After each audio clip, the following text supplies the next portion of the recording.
Good morning to all. Today we will discuss about the topic silicosis. So what is silicosis? Silicosis is an occupational lung disease caused by the inhalation of respirable dust containing crystalline silica. Silicosis is a occupational disease caused by inhalation of respirable dust containing. और ये जो silicosis, ठीक है, इसमें क्या होता है silica. तो सिलिका कहाँ पे प्रेजेंट होता है? सिलिका जैसे कि हमारे बड़े बड़े इंडस्ट्रियल फैक्ट्रीज में जो वर्कर वर्क करते हैं, किस पर वर्क करते हैं? स्टोन, सॉइल, सैंड, ग्रेनाइट, ठीक है, इन सारी चीज़ों में वो वहाँ पे वर्क कर रहे हैं। ठीक है, उनका वर्क क्या रहता है? उनको मतलब ब्लास्ट करना, ठीक है, ड्रिल करना, कट करना। तो इन सारी चीज़ों में जो डस्ट होते हैं, ठीक है, उन पे क्या सिलिका प्रेजेंट होता है। ठीक है, उस डस्ट पार्टिकल्स में सिलिका प्रेजेंट होता है और ये जो सिलिका होता है बहुत ही छोटा क्रिस्टल साइज़ में होता है। ठीक है, तो जिससे क्या करते हैं, हम ब्रीथ लेते हैं तो उस समय ब्रीथिंग के टाइम पे वो इनहेल होता है सिलिका डस्ट। ठीक है, और ये इनहेल करने पे हमारे क्या करता है? लंग को अफेक्ट करता है। ठीक है, लंग के जो स्कार टिश्यू होता है, ठीक है, इनसाइड द लंग, उसको अफेक्ट करता है, जिससे कि क्या कॉज करता है? सिलिकोसिस। ठीक है, ये क्या हमारे लंग को क्या करता है? स्कारिंग और इरिटेट करना स्टार्ट कर देता है, जिससे कि सिलिकोसिस कॉज होता है। ठीक है, और ये जो क्रिस्टलिन सिलिका है किस पे प्रेजेंट होता है? सॉइल, सैंड, ग्रेनाइट, ठीक है, स्टोन, इन सारे चीज़ों में सिलिका प्रेजेंट होता है। तो that is silicosis. Then next, silicosis is a condition caused by inhaling too much silica over a long period of time. Silica is a highly common crystal-like mineral found in sand, rock, and quartz. Silica can have deadly consequences for people who work with stone, concrete, glass, other form of rock. Okay, यही बोल रहे हैं कि बड़े बड़े industrials में क्या होते हैं, जहाँ पे ग्लास, स्टोन, ठीक है, या कंक्रीट, इन सारी चीज़ों में वर्कर वर्क करते हैं। ठीक है, तो इन पे सिलिका प्रेजेंट होता है। तो मतलब उन पे लॉन्ग पीरियड, ठीक है, लॉन्ग पीरियड, लॉन्ग टाइम तक के सिलिका के एक्सपोज में आने पे, ठीक है, वो कैसे हम इनहेल करते हैं, तो इनहेल के साथ क्या होता है? सिलिका प्रेजेंट होता है। ठीक है, हम सिलिका को हम इनहेल कर रहे हैं, तो जो कि क्या होता है? ये कॉज करता है सिलिकोसिस। ये जो सिलिकोसिस है, ठीक है, क्या है? देखो, inhale silica dust can cause scar tissue inside the lung. हमारी जो लंग के जो scar tissue inside the lungs क्या हो, उस पर ये अफेक्ट कर रहे हैं। ठीक है, silica dust gets trapped in the alveoli. और ये जो सिलिका है, ठीक है, इनके टाइप्स होते हैं। तो दे आर 3 टाइप्स। एक क्या होता है? Acute silicosis and chronic silicosis. ठीक है, तो जो एक्यूट सिलिकोसिस होता है, ठीक है, क्या होता है एक्यूट सिलिकोसिस में? जो पर्सन है, ठीक है, वो कंटिन्यू 2 ईयर से वहाँ पे हाई अमाउंट में सिलिका के कांटेक्ट में आ रहे हैं। ठीक है, और इस सिलिका के कांटेक्ट में आने के कारण क्या होता है? उनको सडनली 2 वीक्स के अंदर ही सडनली उनको सिम्टम्स शो होता है। ठीक है, तो इसको हम क्या बोलते हैं? Acute silicosis. देन नेक्स्ट क्या होता है? Chronic silicosis. क्रोनिक सिलिकोसिस में क्या होता है? एज अ पर्सन जो है वो लॉन्ग पीरियड तक से वहाँ पे जॉब कर रहा है, ठीक है, या उसके कांटेक्ट में है, लेकिन क्या होता है? वो है बट जो सिलिका है, ठीक है, तो सिलिका की कम मात्रा में वो मतलब कांटेक्ट में आता है। ठीक है, जो पर्सन है बहुत लंबे टाइम तक से वर्क कर रहा है, लेकिन सिलिका को कम एब्जॉर्ब कर रहा है। ठीक है, वो कम इनहेल कर रहा है, लेकिन लगातार वो वही वर्क कर रहे हैं। तो क्या होते हैं? कुछ दिनों तक, कुछ बहुत दिनों तक से उसको करने के बाद में क्या होते हैं? उसमें कुछ सिम्टम वो फील करने लगते हैं। ठीक है, और ये जो क्रोनिक सिलिकोसिस है ये बहुत कॉमन है, मतलब होते रहता है। ठीक है, तो इसमें सिम्टम शो होता है। देन क्या होता है? सिलिकोसिस बहुत ज़्यादा हार्मफुल होने लगते हैं, तो इसको हम क्या बोलते हैं? Chronic silicosis. ठीक है, first is the acute silicosis and second one chronic silicosis. ठीक है, तो ये हुआ हमारा सिलिकोसिस के type. Then next, risk factor. Risk factor first is working in dust environment के कंस्ट्रक्शन वर्क, जहाँ पे sand blasting, rock stone cutting, ये सारे जो चीज़ आते हैं, तो ये क्या है हमारे लिए? रिस्क फैक्टर रिस्क होते हैं।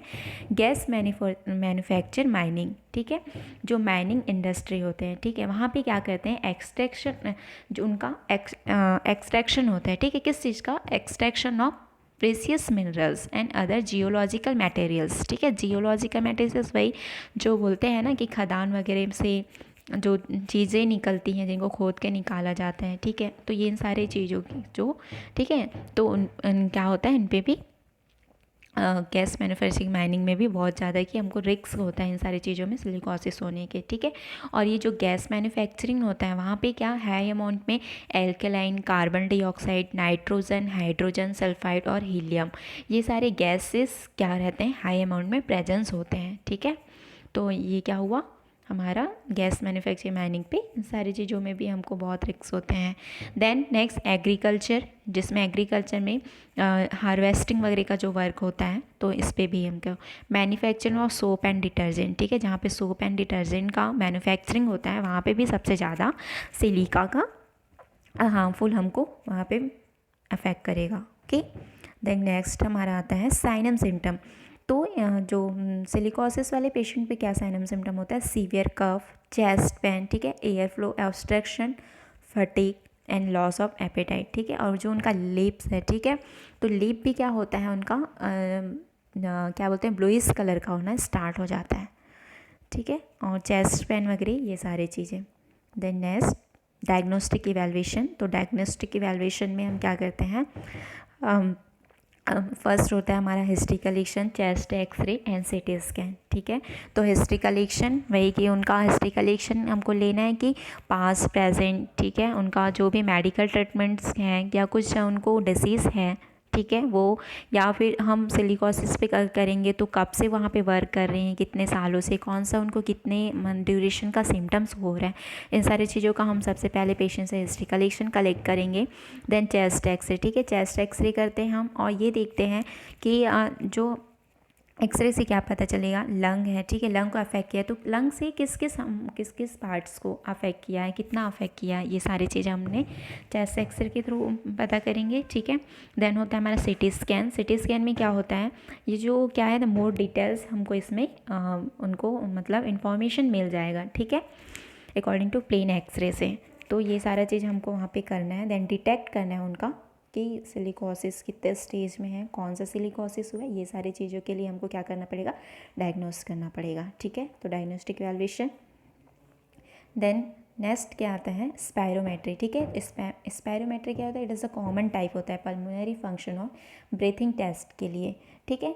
तो और स्पायरोमीटर से क्या करते हैं, spirometer is an apparatus for measuring the volume of air inspiration expiration, ठीक है। तो इन सारी चीज़ों के लिए हमको क्या करना है, स्पायरोमेट्री होता है, ठीक है, जिसमें कि हम स्पायरोमीटर से हमको मेजरिंग होता है volume of air inspire and expire by the lung. तो स्पायरोमेट्री टेस्ट भी। देन नेक्स्ट सिलिकोसिस ट्रीटमेंट, ठीक है। Treatment aims to relieve symptom and improve quality of life.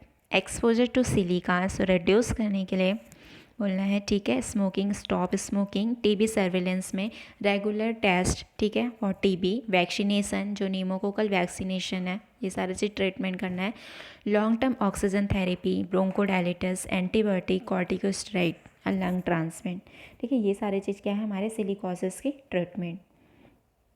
Then next one, nursing management. Nursing management में nurse should give health education to patient that how they can do to reduce silica intake, ठीक है। Nurse को क्या करना है, उनको health education देना है, जो सिलिका इंटेक में उनके आ रहे हैं उनको रेड्यूस करना है, कहाँ पे कैसे क्या करना है, ठीक है, उस सबको मैनेज करवाना है। अगर वो कटिंग ड्रिल कर रहे हैं तो हमको उनको एडवाइस करना है या उनको एजुकेट करना है कि जितने भी डस्ट एरिया पे आ रहे हो तो थोड़ा सा उस पर क्या करें, पानी डाल दें, जिससे कि क्या है, डस्ट थोड़ा कम हो जाएगा, ठीक है। Do not eat and drink use tobacco product, ठीक है, ये सारा चीज़ हमको क्या करें, डस्ट एरिया में हमको खाने पीने से उनको रोकना है, ये सारा चीज़ वहाँ पे खाना पीना नहीं है।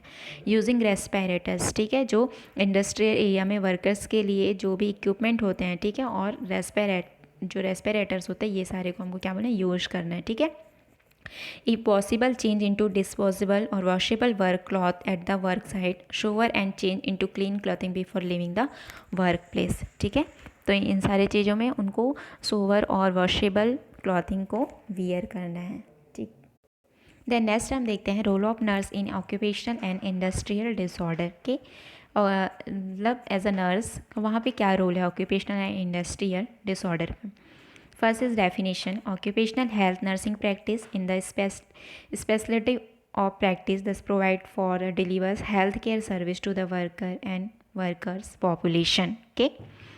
ऑक्यूपेशनल हेल्थ नर्सिंग प्रैक्टिस में वहाँ पे जो नर्स है, ठीक है, वो क्या करती हैं, उनको प्रोवाइड कराती हैं, डिलीवर्स करती हैं हेल्थ केयर सर्विसेज, ठीक है, वर्कर और वर्कर्स पॉपुलेशन को। The next role of nurse, ठीक है, तो इसमें क्या होता है, specialist, manager, as a coordinator, adviser, health educator, counsellor and researcher.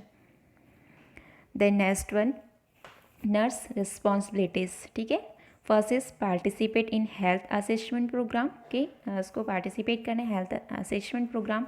Provide nursing care to workers, ठीक है, वर्कर्स को नर्सिंग केयर प्रोवाइड करना है। काउंसिल वर्कर, ठीक है, उन वर्कर्स को काउंसलिंग करना है उनके job regarding. Plan participation in health programme के।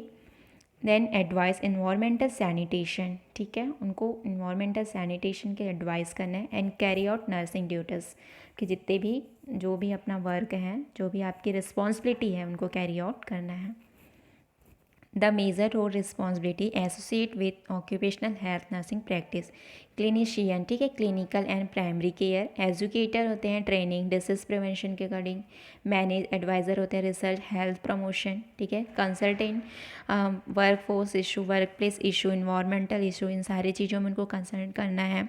कैश मैनेजर, रेगुलेटरी रिस्पॉन्सिबिलिटी, ठीक है, एंड लेजिस्लेटिव मैनेजमेंट, इन सारी चीज़ों में हम उनको क्या करना है, मैनेज करना है। Okay, the next nurse responsibility. Then next देखते हैं हम ऑक्यूपेशनल हेल्थ नर्स परफॉर्म, ठीक है, रिस्पॉन्सिबिलिटी एंड ड्यूटीज़ क्या होना चाहिए। Administering medication related to work place injury, okay, को एडमिनिस्ट करना है medication related to work place injury, को वर्क प्लेस में जो भी इंज्यूरी हुआ है, ठीक है, तो वो हमको देखना है और उस इंज्यूरी के हमको क्या करना है, मेडिकेशन प्रोवाइड करना है, ठीक है। Performing physical examination including pre employment physicals performing, ठीक है। देन हमको उनका क्या करना है, वहाँ पे जो फिज़िकल एग्जामिनेशन में कंडक्टिंग कराना है vision test, hearing test, drug और alcohol screening and other job related regulatory testing, ठीक है। इंडस्ट्रियल वगैरह में एक अलग से ही क्या उनके हमारे लेबोरेटरी होते हैं, ठीक है, तो वहाँ पे जो नर्स हैं वो सारी चीज़ हमको उनको मेडिकल ट्रीटमेंट प्रोवाइड करवाना है, ठीक है। Assistant with crisis and patient support, job related vaccination जो होता है वो प्रोवाइड कराना है, ठीक है। और जो भी हमको जो एम्प्लॉयर, ठीक है, एम्प्लॉय होते हैं उनसे काउंसलिंग करना है, फिजिकल मेंटल हेल्थ इशू, ठीक है, उनको गाइडिंग, उनको कम्युनिटी अकॉर्डिंग गाइडलाइन करना है। ओके, मेंटेनिंग OSH कंप्लेंट, ठीक है, लॉग एंड डॉक्यूमेंट। OSH क्या होता है, occupational safety and health administration, ठीक है, एक एक्ट है, एक पॉलिसी है, जिसमें क्या करते हैं, वर्कर्स के लिए अवेयरनेस क्लासेस होते हैं, ठीक है, awareness classes for worker on OSHA regarding standard related to different job at the work place, ठीक है, उनके अवेयरनेस के लिए क्लासेस लगाते हैं, उनके रूल्स रेगुलेशन ये सारी चीज़ों में उनके बताते हैं, ठीक है, उनके सेफ्टी के लिए। Then fit testing, equipment including N95 mask, maintaining employee record, ठीक है, implementing policy and procedure for maintain confidently, document, सारे जो डॉक्यूमेंट्स है ये सारे हमको रिकॉर्ड करके कलेक्ट करके ये सारा चीज़ हमको रखना है, ठीक है, और उनको प्रिवेंट करना है, ठीक है, जो डिसीज़ प्रिवेंशन प्रोग्राम होता है, smoking, exercise and healthy eating programme, इन सारे चीज़ों में हमको उनको क्या करना है, अवेयर करना है एंड उनको डेवलप, मॉडिफाई, ये सारा चीज़ हमको करना है, ठीक है। जैसे वहाँ पे वर्क कर रहे हैं, ठीक है, तो वहाँ एज अ वर्क के टाइम पे जो भी डिजास्टर होता है, तो डिज़ास्टर अगर हो गया तो उसके लिए हमको प्रिपेयर्डनेस रहना है, ठीक है, जो भी प्रोग्राम प्लानिंग ये सारे हमको पहले से करके रखना है, ठीक है, जितने भी हज़ार्ड्स वगैरह होंगे इन सारी चीज़ों के लिए।